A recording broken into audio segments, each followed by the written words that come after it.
Tes, boleh dapat dengar suara ini, Stanley? Boleh? Aman Kak, masuk. Oh, oke. Baik, kita akan mulaikan ibadah kita pagi hari ini. Kita buka buku liturgi, buku doa. Halaman 1.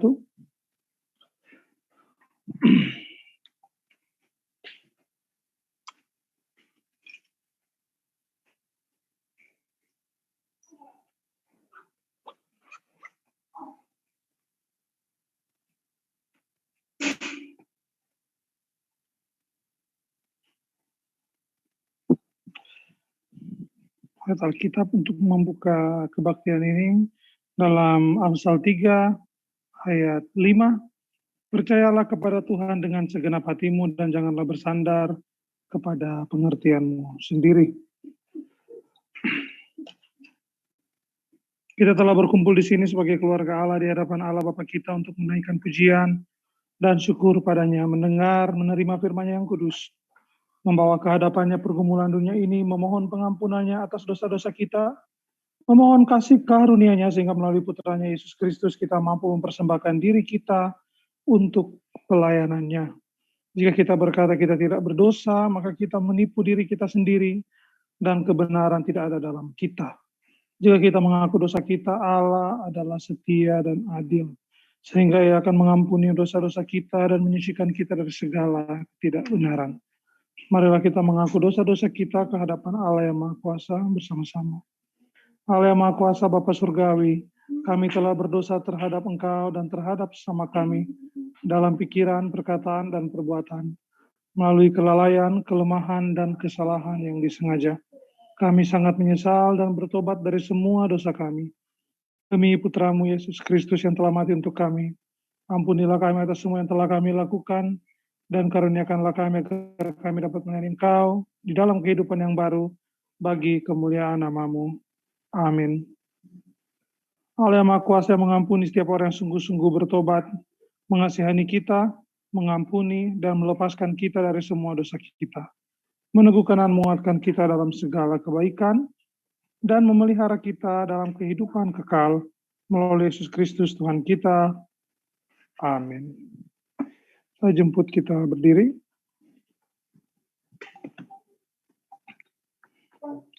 Ya Tuhan, bukalah bibir kami, dan mulut kami akan memberitakan kepujian-Mu.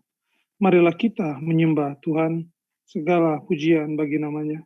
Kemuliaan bagi Bapa dan bagi Putra dan bagi Roh Kudus, seperti pada mulanya, kini dan selamanya.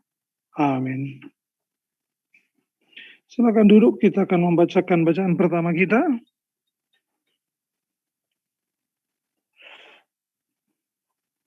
Bacaan pertama kita mengambil bacaan dalam bacaan Mazmur untuk saat ini.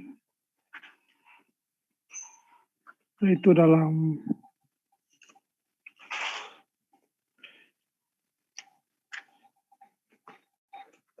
Mazmur 17.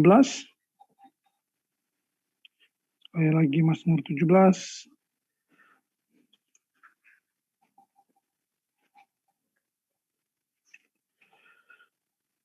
Ayat 1 sampai ayat yang ke-12. Dengarkanlah Tuhan perkara yang benar. Perhatikanlah seruanku, berilah telinga akan doaku dari bibir yang tidak menipu. Daripada mula kiranya datang kehakiman, matamu kiranya melihat apa yang benar. Bila engkau menguji hatiku, memeriksanya pada waktu malam dan menyelidiki aku, maka engkau tidak akan menemui sesuatu kejahatan. Mulutku tidak terlanjur tentang perbuatan manusia sesuai dengan firman yang engkau ucapkan. Aku telah menjaga diriku terhadap jalan orang-orang yang melakukan kekerasan. Langkahku tetap mengikuti jejakmu, kakiku tidak goyang. Aku berseru kepadamu karena engkau menjawab aku, ya Allah. Sendengkanlah telingamu kepadaku, dengarkanlah perkataanku. Tunjukkanlah kasih setiamu yang ajaib, ya engkau yang menyelamatkan orang-orang yang berlindung pada tangan kananmu terhadap pemberontak. Peliharalah aku seperti biji mata, sembunyikanlah aku dalam naungan sayapmu, terhadap orang-orang fasik yang menggagahi aku, terhadap musuh nyawaku yang mengepung aku. Mereka tidak menunjukkan belas kasihan, mereka membual. Mereka mengikuti langkah-langkahku, mereka sekarang mengerumuni aku. Mata mereka diarahkan untuk menghempaskan aku ke bumi, rupa mereka seperti singa yang bernafsu untuk menerkam, seperti singa muda yang mengendap di tempat yang tersembunyi. Demikianlah firman Tuhan, syukur pada Allah. Kita akan membacakan bacaan kedua dalam kitab Lukas 13, 22 sampai 30. Ya. Bacaan kedua dalam Lukas 13. Ini adalah perenungan kita untuk pagi siang hari ini sesuai lectionary. Lukas 13 ayat 22 sampai 30. Kemudian Yesus berjalan keliling dari kota ke kota dan dari desa ke desa sambil mengajar dan menyerukan dan meneruskan perjalanannya ke Yerusalem. Dan ada seorang yang berkata kepadanya, Tuhan, sedikit sajakah orang yang diselamatkan? Jawab Yesus kepada orang-orang di situ, berjuanglah untuk masuk melalui pintu yang sesak itu, sebab aku berkata kepadamu banyak orang akan berusaha untuk masuk, tetapi tidak akan dapat. Jika tuan rumah telah bangkit dan menutup pintu, kamu akan berdiri di luar dan mengetok-ngetok pintu sambil berkata, Tuhan, bukakanlah kami pintu. Dan ia akan menjawab dan berkata kepadamu, aku tidak tahu dari mana kamu datang. Maka kamu akan berkata, kami telah makan dan minum di hadapanmu dan engkau telah mengajar di jalan-jalan kota kami. Tetapi ia akan berkata kepadamu, aku tidak tahu dari mana engkau datang. Enyahlah dari hadapanku, hai kamu sekalian yang melakukan kejahatan. Di sanalah akan terdapat ratap dan kertak gigi, apabila kamu akan melihat Abraham dan Ishak dan Yakub dan semua nabi di dalam kerajaan Allah. Tetapi kamu sendiri dicampakkan keluar, dan orang akan datang dari timur dan barat dan dari utara dan selatan, dan mereka akan duduk makan di dalam kerajaan Allah. Dan sesungguhnya ada orang yang terakhir yang akan menjadi orang yang terdahulu, dan ada orang yang terdahulu yang akan menjadi orang yang terakhir. Demikianlah firman Tuhan, syukur kepada Allah. Kita berdiri, kita akan menyampaikan pengakuan iman rasuli di halaman 12 buku doa. Sekali lagi di halaman 12 dalam buku doa. Kita mulai. Aku percaya kepada Allah, Bapa yang Maha Kuasa langit, Khalik langit dan bumi, dan kepada Yesus Kristus, putranya yang tunggal, Tuhan kita, yang dikandung dari Roh Kudus, lahir dari anak darah Maria, yang menderita sengsara di bawah pemerintahan Pontius Pilatus, disalibkan, mati, dan dikuburkan. Ia turun ke dalam dunia orang mati, pada hari ketiga dia bangkit kembali. Ia naik ke surga dan duduk di sebelah kanan Sang Bapa. Ia akan datang kembali untuk menghakimi orang yang hidup dan yang mati. Aku percaya kepada Roh Kudus, gereja yang kudus dan katolik, persekutuan orang kudus, pengampunan dosa, kebangkitan orang mati, dan hidup yang kekal. Amin. Silakan duduk.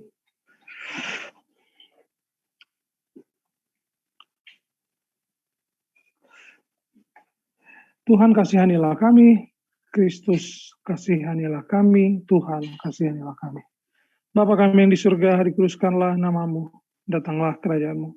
Jadilah kehendak-Mu di bumi seperti di surga, berikanlah kepada kami pada hari ini makanan kami yang secukupnya, dan ampunilah kami akan kesalahan kami, seperti kami juga mengampuni orang bersalah pada kami. Dan janganlah membawa kami ke dalam pencobaan, tetapi lepaskanlah kami daripada yang jahat, karena Kau yang punya kerajaan, dan kuasa, dan kemuliaan sampai selama-lamanya. Amin. Tunjukkanlah belas kasihan-Mu, ya Tuhan, dan karuniakanlah kami keselamatan-Mu. Ya Tuhan, lindungilah pemerintah kami, dan dengarkanlah kami ketika kami berseru padamu. Pakaikanlah jubah kebenaran kepada para pelayan-Mu, dan biarlah hamba-hamba-Mu bersorak-sorai. Ya Tuhan, buatlah jalan-jalan-Mu dikenal di bumi, biarlah bangsa-bangsa mengenal kuasa-Mu yang menyelamatkan. Berikanlah pada umat-Mu berkat damai sejahtera, dan biarlah kemuliaan-Mu melingkupi seluruh dunia. Bersihkanlah hati kami, ya Allah, dan batin kami dengan roh kebenaran. Ya Allah, sumber damai sejahtera dan pencipta keharmonisan, mengenal Engkau adalah kehidupan yang kekal, mengabdi padamu adalah kemerdekaan yang sempurna. Lindungilah kami, hamba-hamba-Mu, dari ancaman musuh-musuh kami, sehingga kami dapat mengandalkan perlindungan-Mu, dan tidak takut kekuatan musuh apapun juga, melalui Yesus Kristus, Tuhan kami. Amin. Kita akan berdoa syafaat. Ada pokok doa dari jemaat? Dipersilakan jika ada pokok doa boleh unmute untuk device masing-masing dan menyampaikan langsung jika ada pokok doa.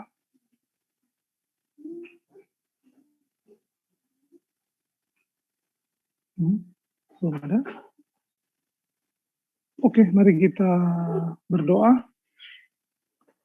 Ya Allah, pencipta dan pemelihara kehidupan manusia, kami berdoa untuk setiap orang, dari setiap ras, dalam setiap keperluan, biarlah jalanmu dikenal di bumi, dan kuasa penyelamatanmu kepada semua bangsa. Khususnya kami berdoa untuk kami, orang-orang yang beriman dan percaya kepadamu, kiranya kami di dalam dunia ini memancarkan terang Kristus.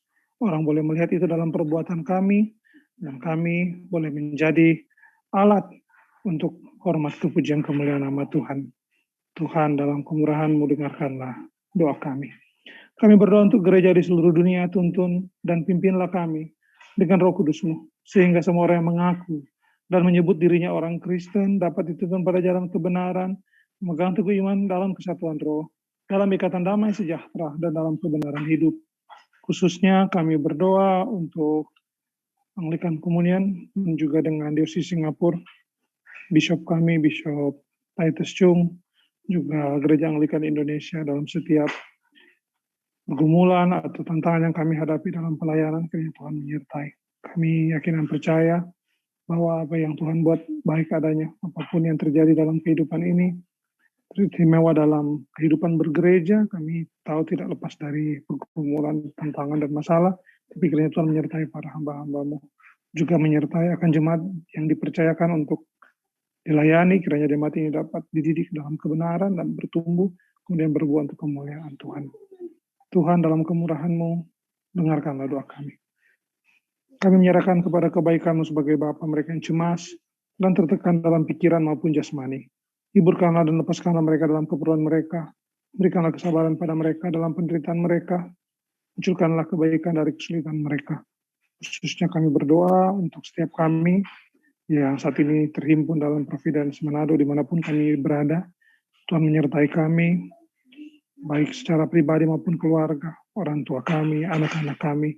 Kiranya kami menjadi anak-anak yang berbakti kepada orang tua, dan jika kami adalah orang tua, kiranya kami mendidik anak-anak dalam kebenaran firman Tuhan. Kami juga berdoa untuk segala pelayanan yang dilakukan, kelebihan dan kekurangan dalam setiap pelayanan, kiranya Tuhan yang melihat dan Tuhan yang tahu. Kami kiranya melaksanakan pelayanan dengan tulus hati, dan nama Tuhan saja yang menjadi yang dipermuliakan, yang menjadi tujuan kami untuk beribadah, untuk bersekutu adalah bagaimana kami menjadi terang untuk sesama.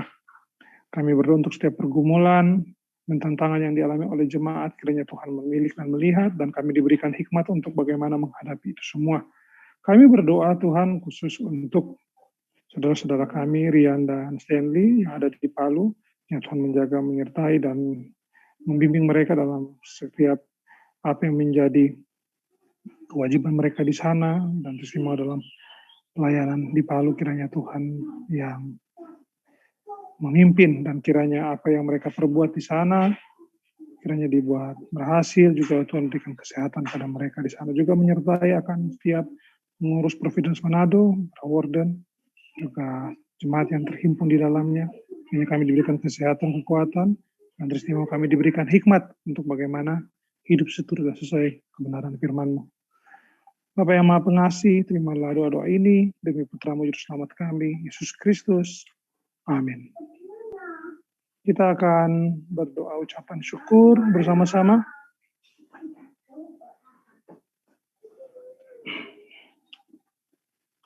Allah Maha Kuasa, Bapa yang penuh pengasihan, kami hamba-hamba-Mu yang tidak layak ini menaikkan syukur sedalam-dalamnya atas segala kebaikan-Mu dan kasih setia-Mu kepada kami dan semua manusia. Kami memuji-Mu atas penciptaan-Mu akan kami, pemeliharaan dan semua berkat dalam hidup ini. Tetapi di atas semuanya, atas kasih-Mu yang tidak terukur dalam penebusan dunia oleh Tuhan kami Yesus Kristus, sarana kasih karunia dan pengharapan kemuliaan.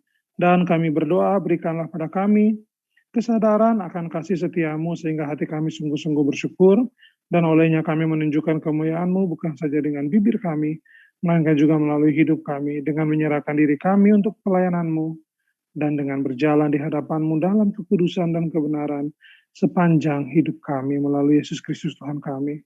Baginya bersama-Mu dan Roh Kudus segala hormat dan kemuliaan kekal selamanya. Amin. Kita akan mendengarkan firman Tuhan. Firman Tuhan saat ini yang akan kita renungkan terambil dari bacaan yang kedua.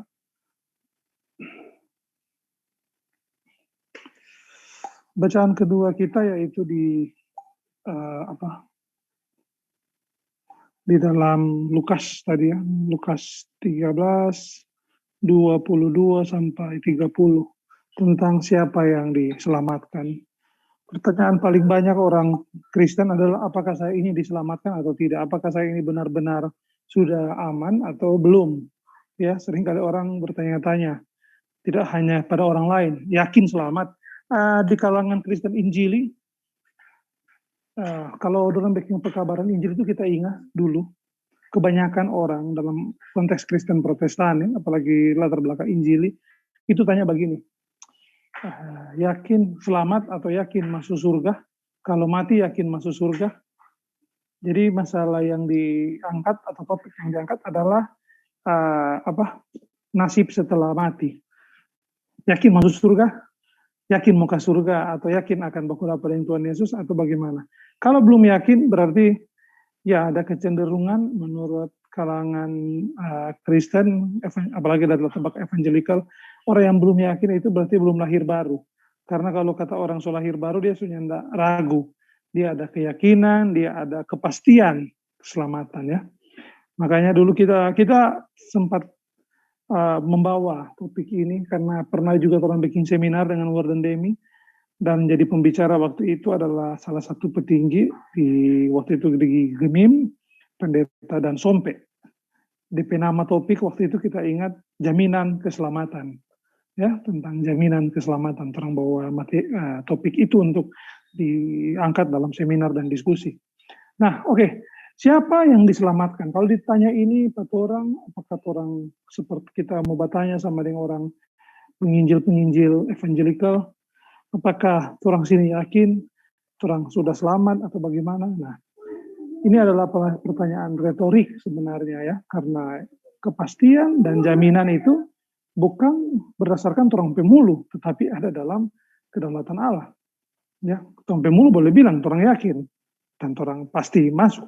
Tetapi tolak ukurnya apa? Semua orang punya standar yang beda-beda. Gereja tertentu meyakini jika orang ingin masuk atau menjadi bagian dari kerajaan Allah itu sendiri, orang harus bla bla bla bla bla. Contohnya mungkin harus baptis dengan cara tertentu. Ada gereja yang tertentu bilang harus menghindari makanan tertentu, menjaga kekudusan hari tertentu. Ada gereja juga yang bilang kalau orang suka menjadi bagian dari kerajaan surga, orang itu mesti giat, mesti teratur dalam orang kewajiban agama, memberikan persembahan dengan teratur, memberikan persepuluhan dengan teratur. Ada juga gereja bahkan yang mengajarkan bahwa jika ingin menjadi bagian dari kerajaan Allah atau diterima menjadi anggota kerajaan Allah, orang mesti giat dalam orang kehidupan peribadatan, harus setia, jangan lalai, jangan cuma dalam kehidupan sekuler, tapi juga dalam kehidupan rohani. Orang memisahkan rohani dan sekuler. Nah, sebenarnya apa yang dimaksud dengan orang pembacaan ini? Kita tidak akan bahas satu-satu. Karena ini rata-rata di antara orang sih kita yakin orang semuanya pernah baca ini tentang siapa yang diselamatkan. Ini adalah konteks bacaan. Makanya kita selalu bilang, ketika orang membaca Alkitab, orang mesti tahu. Kita selalu ingin menjelaskan kepada siapa bacaan ini diperuntukkan. Bacaan ini diperuntukkan bukan untuk kita, ya, bukan untuk orang Kristen atau orang-orang Kristen tahun 2021, orang yang masih ada sekarang. Ini bacaan ditulis adalah konteks Tuhan Yesus, percakapan Tuhan Yesus dengan orang Yahudi pada waktu itu. Ini bacaan adalah sebuah teguran, sebuah hentakan, ibaratnya sebuah kritik terhadap orang-orang Yahudi. Karena orang Yahudi melakukan kewajiban agama dengan teratur. Orang Yahudi melakukan segala sesuatu dengan konteks tanda kutip adalah takut akan Allah. Takut akan Allah karena orang tahu bahwa Allah beserta dengan orang. Ya, Pastorian membawa tentang takut akan Allah minggu yang lalu. Orang sudah renungkan itu, dan orang uh, tahu bersama bahwa takut akan Allah adalah bagian penting dalam kehidupan orang Yahudi, tapi meskipun dilakukan dengan cara yang ya cenderung kontradiktif. Ya, terang lihat bersama bahwa bacaan ini, seringkali orang memakai bacaan ini untuk menakut-nakuti orang Kristen. Contohnya, dia ngoni baca ini, kalau ngoni nyandak serius, ngoni itu jalan yang sempit, itu jalan yang tidak mudah. Orang bilang juga, mungkin ada orang bilang belum tentu nih mau lolos ke sana. Nah, ini adalah satu bacaan, harus ingat. Meskipun ini tercatat dalam Injil ya, ini dalam Injil, dalam Lukas, salah satu Injil. Ya, ini juga ada sebenarnya di Matius ya. Ini merupakan pengulangan daripada, kalau tidak salah, Mazmur 9. Ini Tuhan bilang tentang, nyala daripadaku kalian semua pembuat kejahatan, karena Tuhan jengkel dengan orang Yahudi yang dimana mereka itu sudah hidup bersama-sama dengan Allah, disertai oleh Allah, dituntun, tetapi tetap saja melakukan hal-hal yang bertentangan dengan apa yang diinginkan Allah. Nah, bacaan pada pagi hari ini memang ini semacam apa ya? Kita juga sebenarnya meskipun ini tidak secara konteks bukan untuk kita, tetapi kita bisa memakai bacaan ini untuk orang berkaca ya, untuk bagaimana. Karena orang-orang dulu itu orang tahu orang Yahudi ketaatan bagaimana kan. Tetapi ketika Kristus mengatakan bahwa ada yang terdahulu, jadi yang kemudian jadi terdahulu, jadi putar begitu. Kemudian ada juga bilang tentang di sini terang lihat di sana akan ratap dan kertak gigi apabila kamu akan melihat. Kenapa? Makanya kita bilang ini baca untuk orang Yahudi, yang diangkat adalah 3 patriark orang Yahudi. 3 patriark ini adalah Abraham, Ishak, dan Yakub. Bukan Musa. Musa tidak termasuk patriark dalam iman Yahudi. Musa adalah semacam, ya kalau orang ada Kristus, the cornerstone, batu penjuru, orang Yahudi itu Musa. Ya, Musa. Orang tidak menganggap Musa penyelamat, tidak. Tetapi lewat Musa Allah berkenan memberikan satu pattern, satu pola, satu pandangan kepada orang Yahudi itu lewat 10 hukum Taurat. Ya. Jadi tapi patriark orang Yahudi atau bapak orang Yahudi itu, ternyata kalau di gereja ada patriark kan, kepala atau orang yang dituakan, orang yang menjadi semacam penggembala, apalagi gereja-gereja purba. Tetapi patriark orang Yahudi ada 3. Jadi adalah Abraham, Ishak, dan Yakub. Makanya dia bilang, nanti lihat kalau ada Abraham, Ishak, Yakub di sana, marngoni nyak masuk. Jadi dia bilang ini adalah semacam kasih tahu, dan ini akhirnya menjadi suatu, ya ini semacam nubuatan, dan akhirnya menjadi suatu realita ketika banyak orang yang akhirnya hidup di dalam Kristus bukan orang Yahudi. Justru orang-orang Yahudi adalah orang-orang yang menolak atau tidak menganggap Kristus sebagai Mesias atau menyingkirkan Kristus dari iman mereka. Jadi kita lihat bersama bahwa tentang siapa yang diselamatkan. Sekarang kembali lagi, bagaimana orang memandang keselamatan itu sendiri? Apakah keselamatan itu menyangkut tentang hidup enak, hidup bergembira, hidup sukacita ketika selesai di tengah-tengah pergumulan dunia ini, terang selesai, terang meninggal, kemudian terang akhirnya hidup senang. Akhirnya ada banyak akhirnya ungkapan bilang bahwa enggak apa-apa menderita di dunia, yang penting senang di surga. Nah, tetapi apakah seperti itu? Apakah kehidupan di surga adalah kehidupan yang bersenang-senang? Ya, kita tidak pernah tahu karena tidak ada orang yang benar-benar pernah ke surga. Ya, saya sampai sekarang pun tidak meyakini. Apalagi orang yang maksud saya adalah orang yang masih hidup sekarang di dunia ini dan pernah ke surga. Saya tidak percaya. Saya pribadi saya terserah, mungkin jemaat ada pandangan yang lain, tetapi saya tidak pernah percaya orang yang mengatakan dirinya pernah ke surga dan akhirnya balik ulang ke sini kembali kesaksian. Saya tidak pernah percaya yang seperti itu dari dulu sampai sekarang, karena saya yakin bahwa karena begini ya, puji Tuhan orang boleh diberikan satu pengajaran yang benar-benar proper, yang benar-benar signifikan sesuai dengan teks, sesuai dengan konteks. Ya, jadi orang mesti tahu bahwa pengajaran yang sejati itu membuat orang tidak hanya bukan saja sekedar menjadi pintar sebenarnya. Jadi jemaat bukan dididik supaya pintar tentang Alkitab, supaya tahu sejarah, doktrin, tidak. Tetapi sebenarnya supaya mengenal bagaimana orang beriman tanpa orang mengenal orang beriman.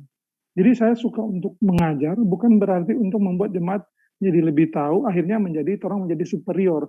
Orang menjadi seakan-akan orang lebih tahu banyak dari gereja-gereja yang lain. Kan orang ini lebih dekat dengan Tuhan. Tidak seperti itu. Saya sendiri melihat keselamatan ada di mana-mana. Saya tidak menganggap, ini pandangan saya pribadi, saya tidak menganggap orang Advent itu tidak.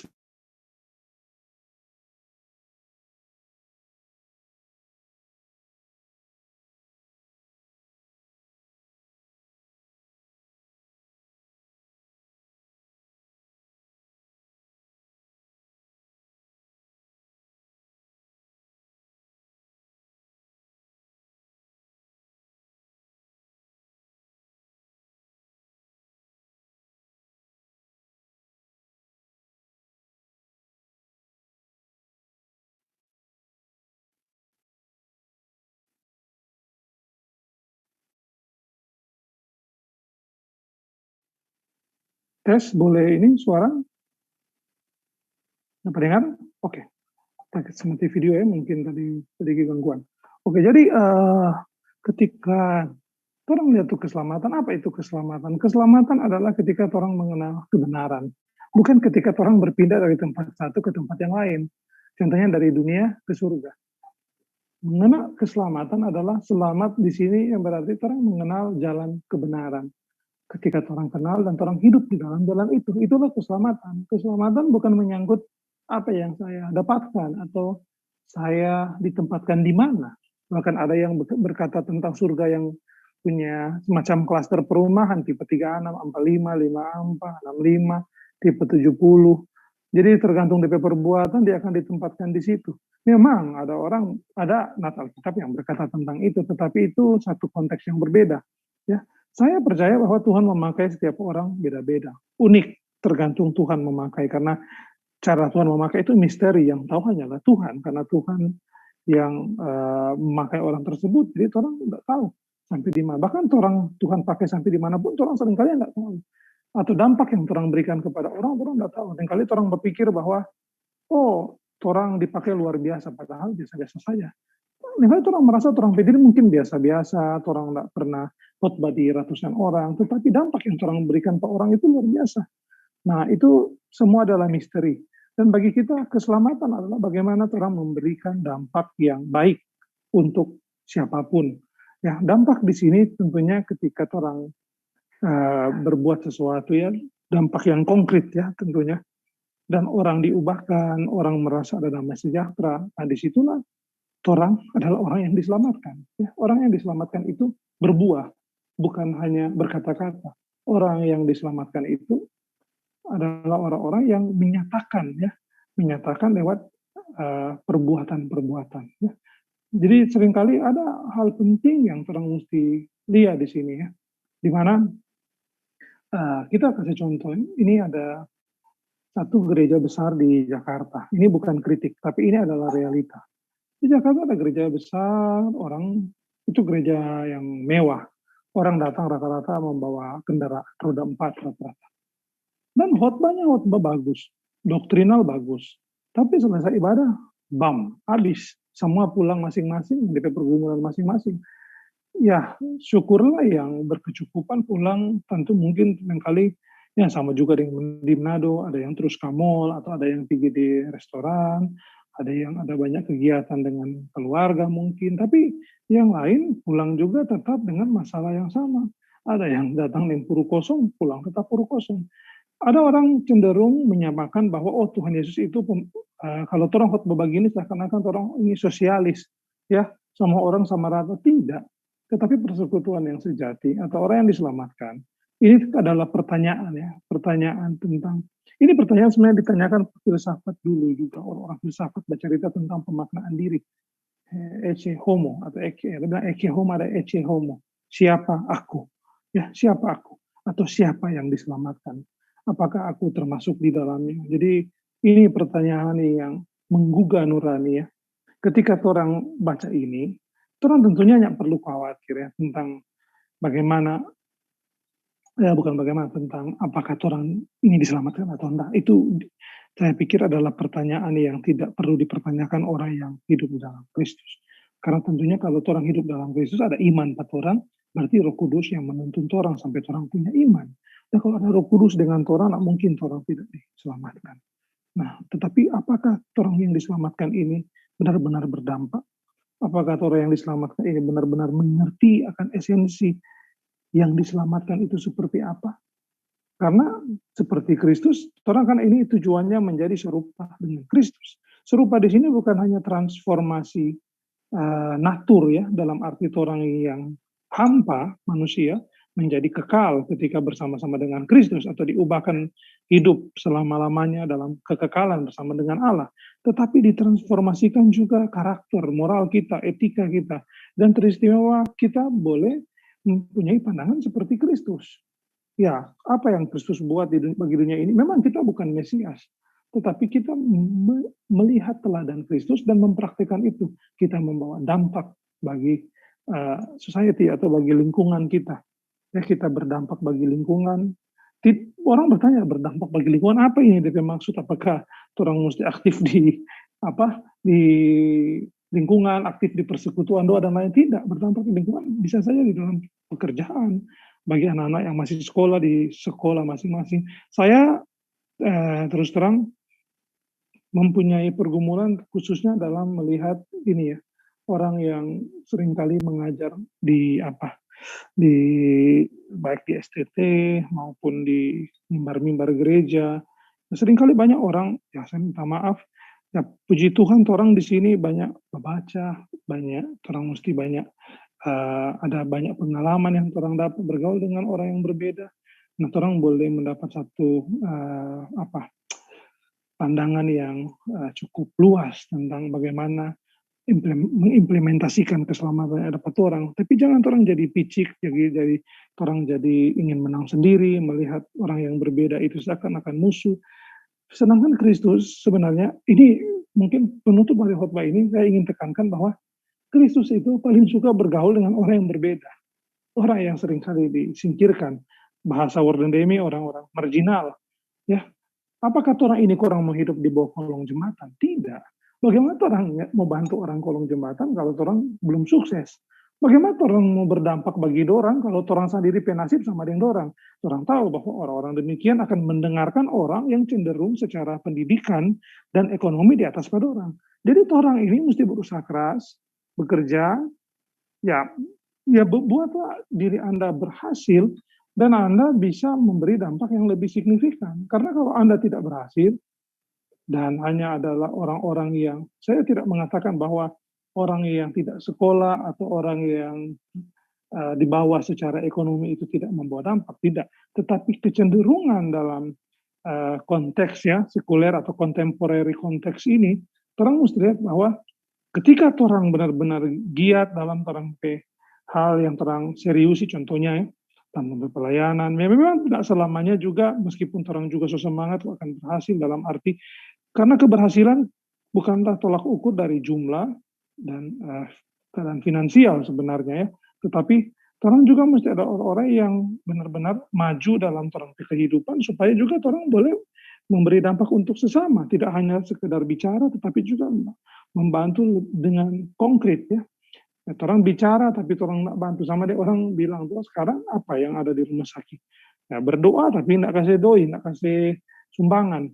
Ya, ada orang bilang ya tak cuma mampu doakan. Ya itu bagus. Tetapi jika dia ada bantuan, dia mampu membantu secara finansial dan dia hanya berdoa, itu salah.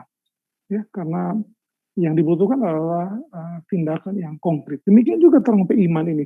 Siapa yang diselamatkan ini benar-benar ingin menegaskan ulang ke orang. Jangan orang berpikir atau orang konteks menjalani kehidupan Kristen jadi sama di orang Yahudi. Orang ibadah, orang kasih persembahan, orang giat dalam segala kewajiban-kewajiban, ya boleh dibilang kewajiban agama. Namun orang sebenarnya jauh daripada Tuhan. Makanya kita bilang, ada orang bilang, kita ini baca cerita kita malas di gereja. Kita kan lebih suka begini. Kita bilang, nggak apa-apa, karena justru dekat dengan Tuhan. Karena itu yang Tuhan mau. Tuhan tidak suruh orang di gereja. Gereja itu institusi yang bikin organisasi buatan manusia. Itu ringkih, banyak kelemahan, kelalaian, dan bahkan makanya kita Bapak bilang, Bapak ini yang bilang ya, waktu kita bercita-cita mau jadi, bukan bercita-cita, kita ada panggilan untuk melayani ya, terutama melayani di belakang mimbar menjadi hamba Tuhan begini. Pak bilang, kalau mau cari organisasi paling bersih, itu mungkin ada, tapi itu di Italia atau di Jepang. Italia di Sisilia, mafia, atau di Jepang Yakuza, itu organisasi paling bersih. Karena di situnya ada kecurangan. Siapa orang bersih? Karena kalau orang bacurang, dompe istri, dompe anak-anak, itu komplotan bunuh. Ya, itu jadi organisasi bersih. Tapi kalau gereja, ya itu paling ringkih. Karena apa? Banyak sekali penyimpangan di gereja karena di gereja anti kritik. Ya. Orang kritik tadi, orang bilang jangan kritik, itu hamba Tuhan. Jangan kritik, itu orang-orang yang melayani Allah. Ya. Tetapi kalau padahal dalam kenyataannya ya banyak yang gereja bukan hanya sekedar miss atau disorientasi dalam administrasi, tetapi juga disorientasi dalam ajaran. Ya. Jadi orang mesti kembali lagi, bagaimana orang diselamatkan? Orang diselamatkan karena kasih Allah di dalam Kristus, tanpa syarat. Nah, ada segala macam ya. Jadi di sini bercerita, apakah di sini ada tertulis tentang dan kamu Allah melihat kamu karena kamu belum terima Yesus, kamu tidak diselamatkan, tidak ada kan? Dalam Lukas ini terang baca, meskipun ada juga korelasi bacaan ini dalam Matius tidak ada kata-kata terima Yesus. Ya, Allah melihat kita, Allah yang memilih kita. Kita milik kepunyaan Allah dan Allah tidak butuh penerimaan sebenarnya.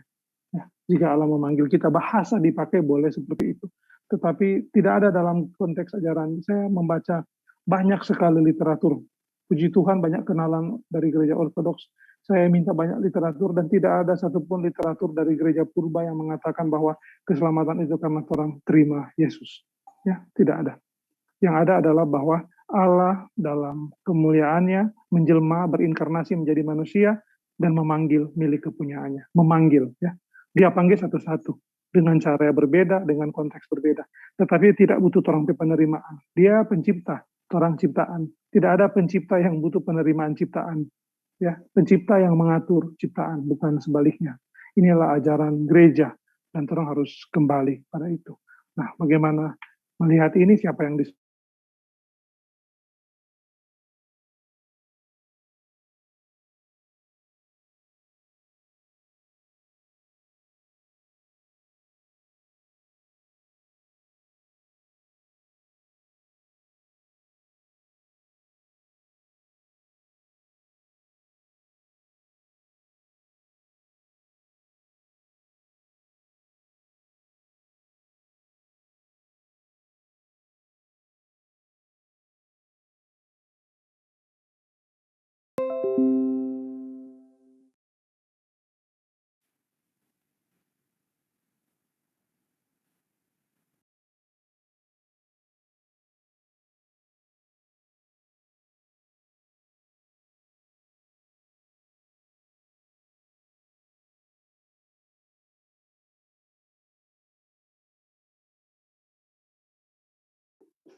Oke, saudara semua. Oke, lanjut lagi. Mungkin penutup adalah kita bilang sedikit, kenapa kita bilang, meskipun ada dalam Alkitab, memang ada dalam Alkitab tentang ayat yang berkata, jika engkau mengaku dengan mulutmu bahwa Kristus adalah Tuhan, dan percaya dengan hatimu, maka engkau akan diselamatkan. Ya. Tapi kita ingat bersama bahwa pengakuan kita akan Kristus adalah karena dia memanggil kita, bukan karena kita menerima dia. Itu yang saya maksudkan. Jadi ketika kita melihat siapa yang diselamatkan ini, bukan kita menjadi takut akan bacaan ini, tetapi ada sebuah kelegaan, ada sebuah damai sejahtera yang benar-benar kokoh dalam hati kita bahwa kitalah orang-orang yang dimaksud, dan ketika kita tahu bahwa siapa identitas kita di dalam Kristus, kita menjadi alat yang benar-benar efektif di tengah-tengah dunia ini untuk kemuliaan Allah. Amin. Baik, saudara-saudara, kita akan kembali ke liturgi. Kita ada dalam halaman